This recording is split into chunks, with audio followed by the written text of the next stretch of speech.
लेह लद्दाख में हिंसा के बाद अब सोनम वांगचुक को एनएसए लगाकर उन्हें गिरफ्तार कर लिया गया है, जोधपुर जेल भेज दिया गया है।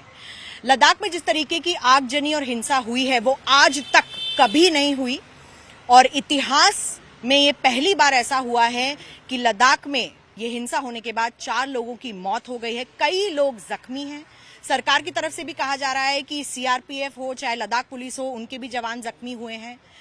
हमारे साथ बात कर रहे हैं करगिल डेमोक्रेटिक अलायंस के शजाद करगिली साहब, जो मेंबर हैं और वो हाई पावर्ड कमेटी जो सरकार से पिछले 2 साल से ज्यादा से बातचीत कर रही है लेह एपेक्स बॉडी के साथ, उसके बारे में और उसके सिलसिले में आप दिल्ली पहुंचे हैं। शजाद भाई, ये मीटिंग होने वाली थी दिल्ली में और ये हादसा हो गया उसी समय लद्दाख में।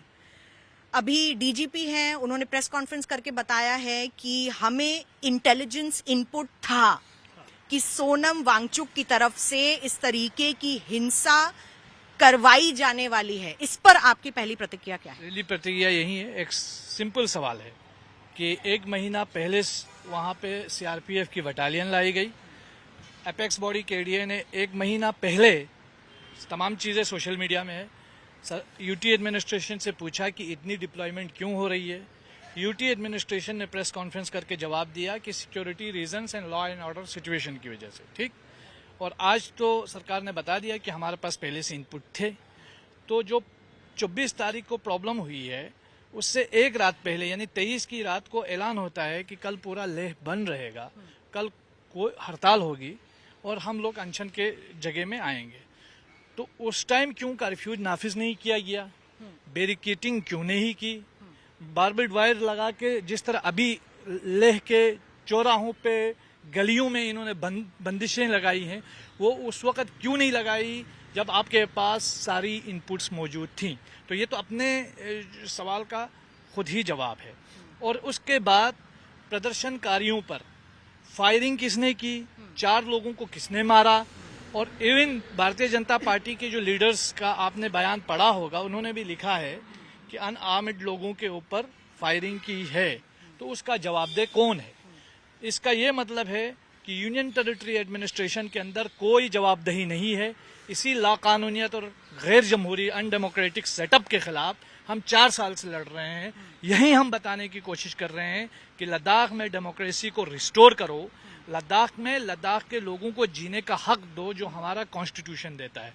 तो ये तो अपने आप में एक जवाब है। आपकी तरफ से 4 पॉइंट्स मैंने अभी सुने।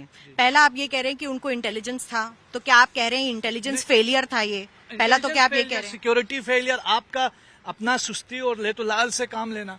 आप मुझे बताइए ना, 1 महीना पहले एपेक्स बॉडी ने प्रेस कॉन्फ्रेंस किया, करगिल डेमोक्रेटिक अलायंस ने प्रेस कॉन्फ्रेंस किया, और आप जाके सोशल मीडिया में चेक कर सकते हैं। और वहां हमने बताया कि ये सिक्योरिटी डिप्लॉयमेंट सीआरपीएफ की इतनी बटालियन लद्दाख में क्यों लाई जा रही है। यूटी एडमिनिस्ट्रेशन का भी प्रेस कॉन्फ्रेंस मौजूद है, ऑनलाइन है। उन्होंने कहा कि सिक्योरिटी रीजंस की वजह से हमने ये चीजें लाई हैं।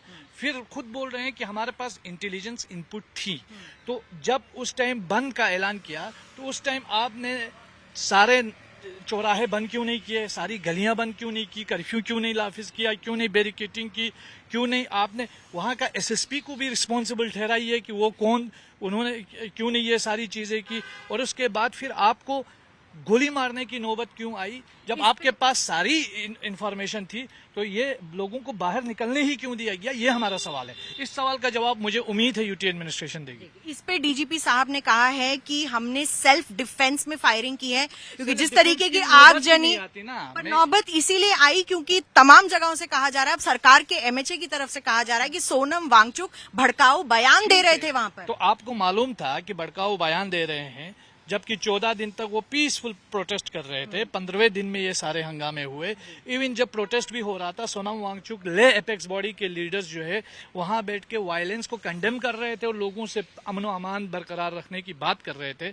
मेरा सिंपल सवाल है, आपके पास इंटेलिजेंस थी, आपने पहले 1 महीना पहले ये सीआरपीएफ की बटालियन लाई, आपके पास सब कुछ था, और 1 दिन पहले ले एपेक्स यूथ ने ऐलान किया कि कल ले बंद होगा। आपने नाकाबंदी क्यों नहीं की, कर्फ्यू क्यों नहीं नाफिज किया, लोगों को बाहर निकलने क्यों नहीं दिया जब आपके पास सारी इंटेलिजेंस मौजूद थी। तो ये नौबत आने क्यों दी। और फिर आपको सेल्फ डिफेंस का भी जो ऑर्डर है वो ऑर्डर किसने दिया है वो अभी तक हमें नहीं पता है। हमने आंदोलन किए हैं, प्रोटेस्ट स्टूडेंट लाइफ में भी किए हैं। यहाँ अन्ना आंदोलन चला, पूरा दिल्ली सड़कों पे था, उस वक्त भी हमने नहीं देखा कि एक गोली चली हो। वहां पर सिर्फ बात आंदोलन या आंदोलन में हिंसा की नहीं थी, पत्थरबाजी की नहीं थी, पब्लिक प्रॉपर्टी तक जलाई जा रही थी। वहां के स्तूपा जलाए गए, बीजेपी का दफ्तर भी साथ में जलाया गया। थॉरो इन्वेस्टिगेशन करें, हम वही डिमांड कर रहे हैं ना। वन साइड नैरेटिव साइड ना करें, थॉरो इम्पार्शियल जुडिशियल प्रोब कराएं।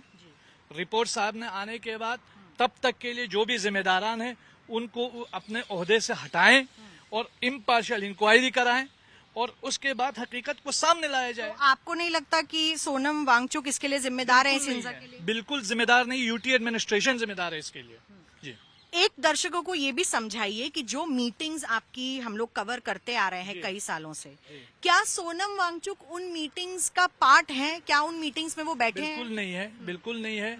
वो अभी हाल ही में हमारे लेह एपेक्स बॉडी के में शामिल हुए थे। हमने एक रेजोल्यूशन पास करके कोशिश हमारी ये थी कि उसको भी इस डायलॉग प्रोसेस का हिस्सा बनाएं, बट जो अनफॉर्चुनेटली नहीं हो सका। और क्यों नहीं हो सका, इसके पीछे का कारण? इसके पीछे का कारण तो सरकार बताएगी, क्योंकि पिछली बार जब हम होम मिनिस्टर साहब से मिले थे उन्होंने कहा था विद इन 1 मंथ हम डायलॉग को रिज्यूम करेंगे, लेकिन वो 1 महीना नहीं आया और अब ये 6 अक्टूबर की टाइमिंग दी है। तो लद्दाख के लोगों के साथ मजाक तो नहीं होना चाहिए ना, हम भी तो इंसान है, ठीक है। पर आपको ये डराना धमकाने की पॉलिटिक्स जो है ना, एनएसए लगाएंगे, यूएपीए लगाएंगे, ये करेंगे, हमें मालूम है यहाँ लोग 10-10 साल जेलों में बंद है, फिर क्या होता है। हम इन चीजों से डरने वाले, खौफजदा होने वाले नहीं है। हमने इस देश के लिए, इस देश की सरहदों की निगहबानी के लिए हमारे लोगों ने अपना खून दिया है। लद्दाख के लोग हमेशा देश के लिए शीशा पिलाई हुई दीवार की तरह रहे। आज जब हम लोग मांग रहे हैं तो आप हमें जो है देशद्रोही बता रहे हैं, दीवार पे धकेल रहे हैं, ये कौन सा इंसाफ है? ये भी कॉन्स्टिट्यूशन के दायरे में बैठकर इस देश की जमहूरियत पर हमें भरोसा है, लोगों पर भरोसा है। ये भी मैं इसलिए आपसे पूछ रही हूँ क्योंकि इसको लेकर भी थोड़ा विवाद है। क्या बीजेपी ने वाकई में एक मैनिफेस्टो जारी किया था जिसमें लिखा था कि हम लद्दाख को 6th शेड्यूल का पार्ट बनाएंगे? बिल्कुल बिल्कुल, और ये बहुत सारे चैनल्स ने कवर भी किया है, आप भी ऑनलाइन देख सकते हैं। ये वहाँ भी ऑनलाइन बहुत ज्यादा मिस इन्फॉर्मेशन हो चुका है। पहले तो किया है, ये उनका प्रॉमिस है। अर्जुन मुंडा जी ने वहाँ लेह में ऐलान किया, यूनियन मिनिस्टर थे ट्राइबल अफेयर्स के। आप आदिवासी जनता के साथ इस तरह नाइंसाफी नहीं कर सकते ना।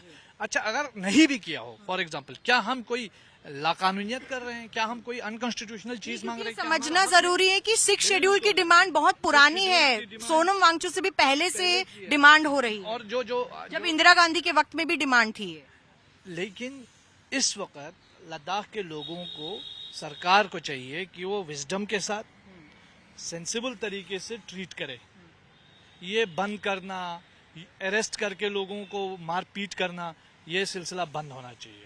और लद्दाख के साथ जो ट्रीटमेंट हो रहा है वो ट्रीटमेंट नहीं होना चाहिए। लद्दाख इसका डिजर्व नहीं करता है। यहाँ के लोगों ने छुशूल से लेकर के आपको द्रास तक हमेशा देश के लिए कुर्बानियाँ दी हैं। इस चीज़ को फरामोश न करें, इस चीज़ को न भूलें, थोड़ा संजीदगी से मुजाहरा करें। अपना ईगो सेटिस्फाई करने के लिए आप गोली और बंदूक और कैद करके लोगों से बदला न लें। जालिब ने कहा था, वो कह रहे हैं मोहब्बत नहीं वतन से मुझे, सिखा रहे हैं मोहब्बत मशीन गन से मुझे। मेरा सरकार को ये कहना है कि तुम देशभक्ति हमें मशीन गन से मत सिखाओ। मीटिंग में क्या रुख रहेगा आपका, क्या डिमांड्स रहेंगे? हमारे एपेक्स बॉडी के सीनियर लीडर्स आएंगे, हम बैठेंगे और एक मुनज़्ज़म लाए अमल के तहत हम बात करेंगे। जो 29 को मीटिंग है उसमें क्या डिमांड रहेगी कि उन लोगों को निकाला जाए जिनको अरेस्ट किया गया? नहीं, वो भी एक हिस्सा है, लेकिन और भी जो भी बातें होंगी वो हमारे एपेक्स बॉडी के सीनियर लीडर आएंगे। बताइए ना शजद भाई, क्या आप ये पॉइंट रखेंगे कि जो लोगों को अभी अरेस्ट किया है लद्दाख में, क्या उनको निकालना चाहिए? उनमें से कई काउंसिलर्स भी हैं। सोनम वांगचुक समेत जितने भी लोग अंदर हैं उन सबको फिलफोर रिहा किया जाना चाहिए। और ये थे शजाद करगिली जो बता रहे हैं कि जिस तरीके से सरकार ने इस पूरे सिचुएशन को हैंडल किया है उससे लद्दाख के लोग काफी आहत हैं और इसीलिए वो चाह रहे हैं कि एक सोल्यूशन के लिए बातचीत होनी चाहिए। इसीलिए ये मीटिंग रखी गई है और 29 तारीख को एक इंटरनल मीटिंग होगी और उसके बाद 6 अक्टूबर को दोबारा से सरकार के साथ जो बातचीत है लद्दाख के 6ठे शेड्यूल को लेकर वो वापस से की जाएगी। आलोक दास के साथ मिलन शर्मा, आज तक।